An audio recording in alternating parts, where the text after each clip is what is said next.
Now, we're told we need 7 or 8 hours sleep every night, otherwise we'll suffer consequences like poor performance and even dementia. Now, 2 new studies on sleep suggest that such statements are simply untrue and may make us more anxious about our sleep patterns. Swan of RN's Health Report explains how chronic insomnia is defined.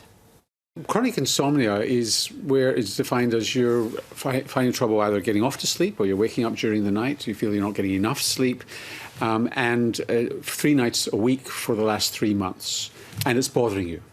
So if you take 100 people in the street, there'll be a lot of people with a similar sleep pattern, but only some people are bothered by the chronic insomnia and feeling that they're impaired by it or it's affecting them.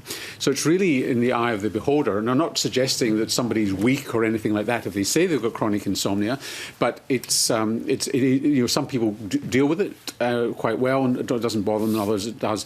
And one of the things that does bother them is the fact that they feel that they should be getting 7 or 8 hours sleep, and they're not. Anyway, the first study was a study into the treatment of chronic insomnia and what actually works. Now, most of us know about what's called sleep hygiene.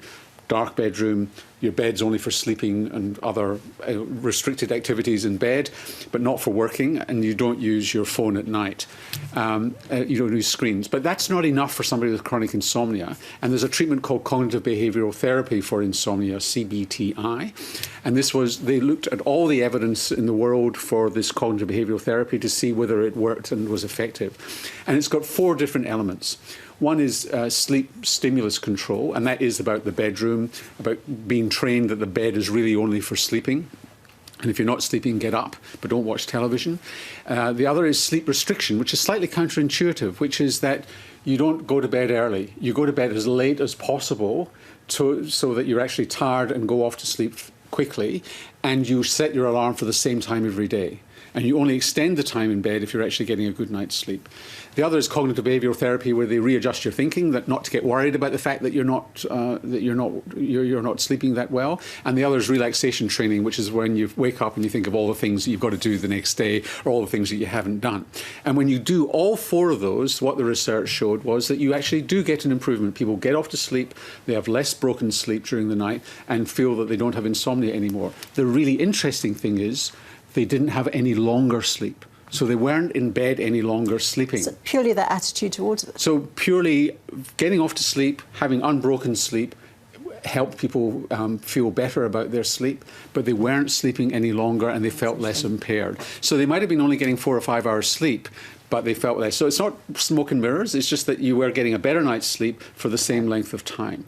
So it's not, they weren't improving it to 7 or 8 hours. The other study was into people who are morning larks. People who get about 3, 4, 5 a.m. every morning, and they feel great about it, perfect for breakfast television, and but they get tired about 8 o'clock at night. It's not really a problem. Some people find it a problem because they feel that they're a bit socially isolated because they're awake when nobody else is awake and they're going to bed just as everybody starts to party. A study that I've got on the programme tonight looks at what's going on here, and it turns out to be genetic in a very large proportion of people, is that it runs in families.